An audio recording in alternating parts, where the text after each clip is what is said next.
Neo mai haere mai, I'm Alexandra Bogdanova. Welcome to Metro News on Kōkako. Investigations into a Manawatu house fire are ongoing. The body of a father and 2 children were recovered yesterday, with crews recovering the body of the 3rd child today.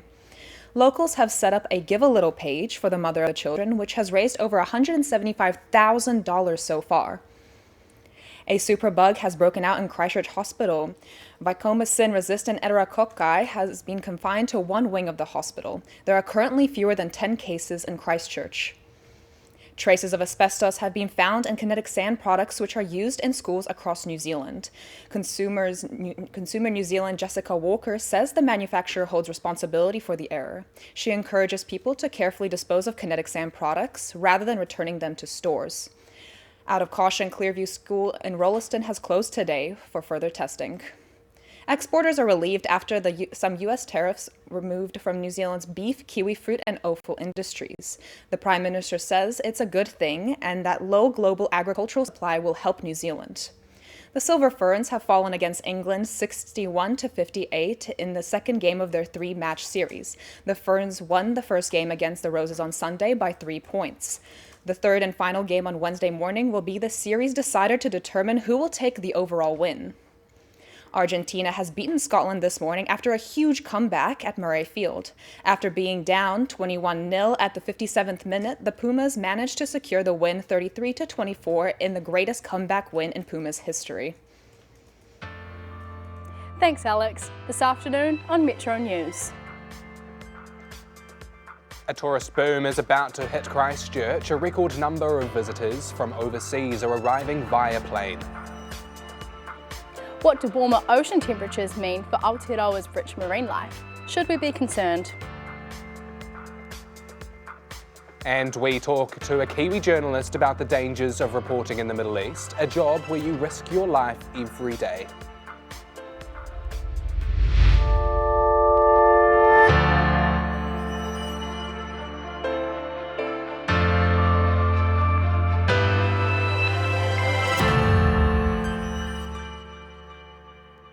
Tēnā koutou e tēnei, ahi no mai haere mai. Welcome to Metro News.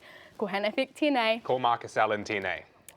Christchurch Airport will be flat out this summer with over 300,000 additional seats added to international routes. That's a 15% increase in international visitor capacity, with flow-on effects expected in many different sectors across the region. Marcus Allen has more. This summer will mark the 10th year for China Southern Airlines arriving in Christchurch. Their seasonal route from Guangzhou now coming here more often and with greater seat capacity. Well, what we've done is we've really built some strong, genuine relationships. We partner with people who want to stay here. The airport's already seen routes return with larger capacities to and from China, Hong Kong and Adelaide, with more options for Singapore and Australia landing before Christmas. It comes as year-on-year trends show overseas visitor numbers are nearing levels we haven't seen since 2019. In 2024, about 13% of all international tourists came through Christchurch, but in 2025 we really expect to exceed those numbers. Business Canterbury Chief Executive Leanne Watson says more tourists equal more spending. So it has massive flow-on impacts to the hotels, the motels, the bars, the restaurants, the retailers. It will be Frankie Chan's second summer owning a souvenir shop.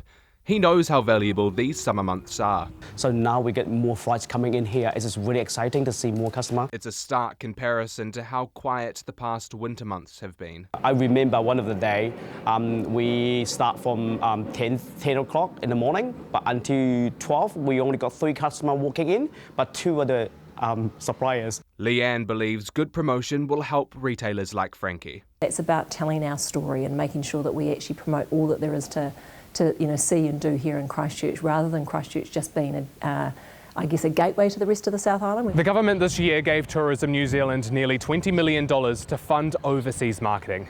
It's part of the government's tourism growth strategy, with the completion of Stage 1 expected to return overseas visitor numbers to pre-COVID levels at least. Tourism New Zealand told Metro News they are on track to meet this goal, with July this year the first month to surpass pre-COVID levels. And with capacity increases like this one, it only promotes that growth more. Marcus Allen, Metro News. Christchurch Hospital is facing an outbreak of the superbug, vancomycin-resistant enterococci, also known as VRE. VRE causes high temperatures, chills and aches and is hard to treat due to resistance to some antibiotics. 10 patients at Christchurch Hospital are carriers of the bug and have been confined to one of the hospital's wings. Health New Zealand says preventative deep cleaning and use of PPE are in place. They're providing information to the patients and their families and answering their concerns. The outbreak has been linked to a larger cluster in Auckland. Aotearoa's coastal waters are heating up and scientists say it's having a major impact on our marine life and fisheries. Mason Herbert checked out the Canterbury coastline. So Mason, you say they're expected to become more frequent around the South Island. How bad are they talking?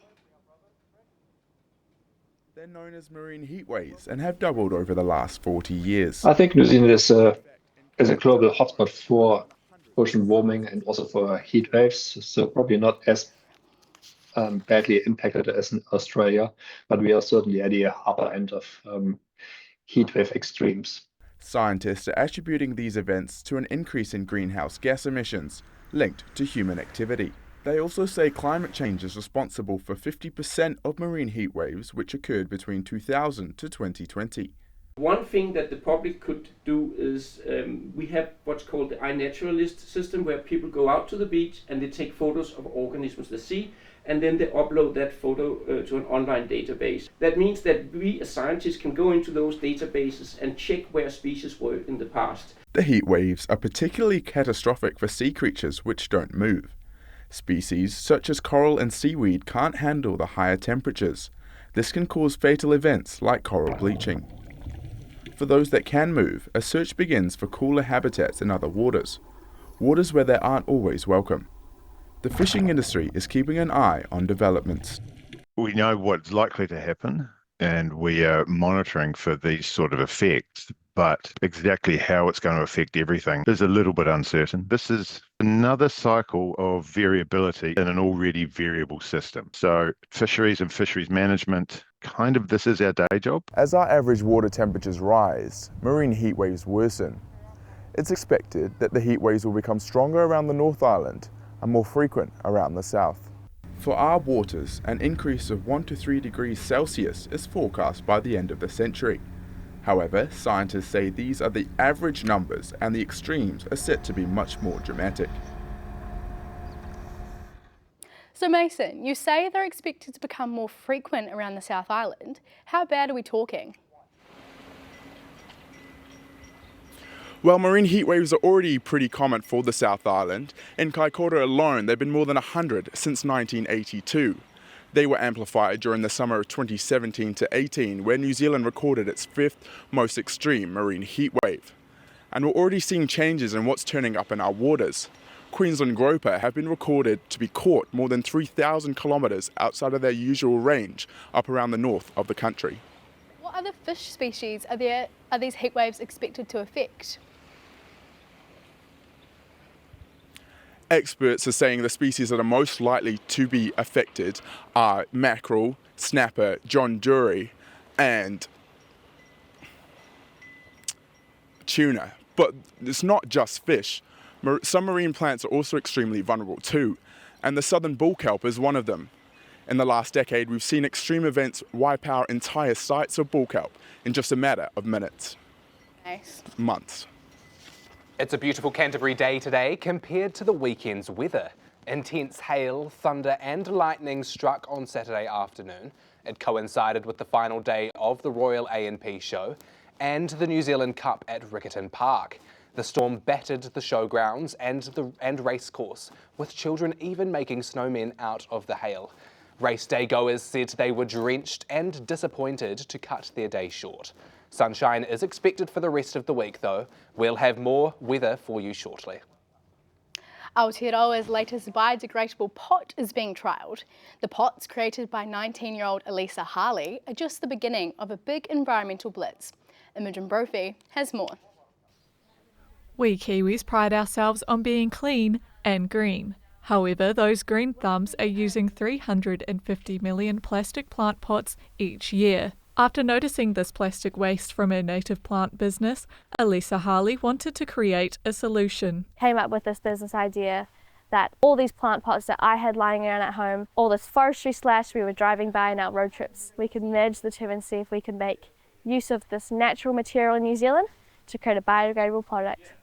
That product, an Evo Pots, is made from New Zealand plant waste. Now on the fourth prototype, nursery manager Jake Linkletter says they're a great solution. Same before, every time I throw plastic in the skip, I physically hate doing it. I think Evo Pots are a great start to the solution, one where hopefully in 5 to 10 years this is quite a common supplied pot in the industry. A pilot trial means that day may not be far off. We will distribute to a set group of nurseries across the country to monitor for a 6 to 9 month trial before we start to go commercial, and hopefully in some retail stores as well. Her innovation is drawing international attention, providing opportunities to speak at conferences and interest from investors. By nature, I'm a big ideas person, so I have lots of other businesses I'm hoping to be able to start and bring these solutions to the world. But at the moment, these plant pots have my heart. The focus is really just trying to get that solution out into the world. Starting with her pots, for Elisa, the sky's the limit. Imogen Brophy, Metro News. A moody e nai whakatāranga, coming up on Metro News. We speak to a Kiwi journalist about his time in the Middle East and the dangers he faced while freelance reporting. And we meet those behind the trails at the adventure park. Ko e haere ki wāhi ke. Stay with us.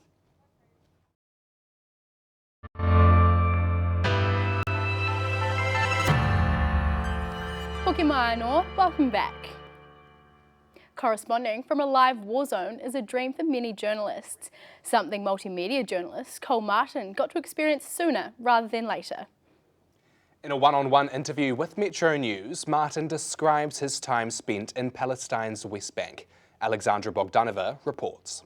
I'm Cole, a photo-video journalist from Ōtautahi. I'm in Khair village in the southern West Bank. I'm standing on the ruins of my friend Eid's house.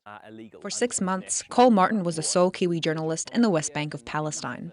He describes his time on the ground as infectious. Palestine is a place that grows on you, the hospitality and the kindness and the life of people there, the commitment to life and to joy despite all of the hardships is infectious. Martin entered journalism following his humanitarian work with World Vision. He first visited Palestine in 2019, which revealed to him a gap in mainstream media's reporting on the rising conflict. Personal stories from locals. I think we get talking points. We have they say this, but they say this. That's not journalism. Like, yes, report that stuff, but then actually show what's happening. He documented everything from the killing of his friend, Adwa Hatalin, to his time in Bethlehem during Iranian missile strikes. However, it was the small moments that stood out. I've visited refugee camps where they take tear gas canisters and cut them up and turn them into beautiful little pieces of jewellery as this kind of creative form of non-violent resistance, turning this thing created for destruction into a thing of beauty. Martin has since returned to Aotearoa and journeys around the country recounting his time in Palestine, which he says is not yet done. I miss it a lot. I miss the people, I miss my friends, and I'm definitely keen to get back there and continue reporting. I have no words. Alexandra Bogdanova, Describe what they do to us. Metro News. It's really very hard. Around 150 schools across the Motu are closed following a recall of kinetic sand. A 14-piece sandcastle building set and a green and pink magic sand sets available from Kmart have tested positive for asbestos. In Christchurch, Burnside, Spraydon and Addington, primary schools are closed for testing today after using the product. Consumer NZ's Jessica Walker says it is a serious matter and people should triple bag the product before throwing it out. MB says the bag should be labelled asbestos contaminated material. Long after the Christchurch Adventure Park has closed for the day, a group of volunteer trail builders can still be found working up on the hill. Izzy Ingalls reports.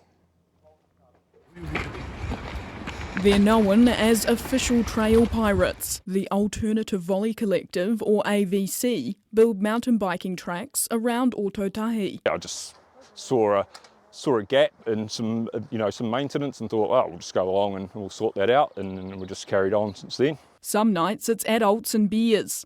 Tonight, though, it's almost a full crew of kids. It's good to have a whole lot of young people keen to build and maintain trails. Getting the kids on the tools early means the tracks are better off in the long run too. I think it gives them an appreciation of the trails as well, because, you know, the Groms get a bad name ripping up trails and shredding it for the Instagram and stuff like that, but I think once they spend 2 or 3 hours on the tools, they start to understand, you know, somebody's put a lot of work into this stuff. The AVC began 3 years ago, and despite the hard work, the volleys just keep coming back. We've just got all our mates up here, so it's pretty good. It's like really enjoyable and like really good relationships with my mates. It's really rewarding, and it's like really cool to, like, we built a trail last year, and it's really cool to ride down it and be able to ride stuff you've built, help contribute to making the trails. And these young guns already have plans to take over. I'll probably carry this whole thing on, me and these boys, when Mark's too old and he has like back problems or something. They can be challenging sometimes, but yeah, it's good to see the younger generations come up. They'll be back next week. See if you can spot them amongst the trees. Izzy Ingalls, Metro News. Looking at today's weather, in Ōtautahi, it is fine with a northerly wind becoming strong this afternoon. Temps are expected to reach 26 today and your low is 16. Hamney, you're mainly fine with a high of 21. And in Timaru, you can expect some cloud in the afternoon with northwesterlies developing. You're set to reach 23. Thank you for joining us on Metro News this afternoon. For all these stories and more, head over to metronews.co.nz or check us out on Instagram, Metro News NZ. For you sport jocks out there, stay tuned for the club rooms at 2:45. And up next, after the break, is Elevate Her Game, where we talk to current Silver Ferns captain Karen Berger about how she balanced being a student and playing netball for New Zealand. Ko hana whek tēnei. Ko Marcus Allen tēnei. Mā te wā.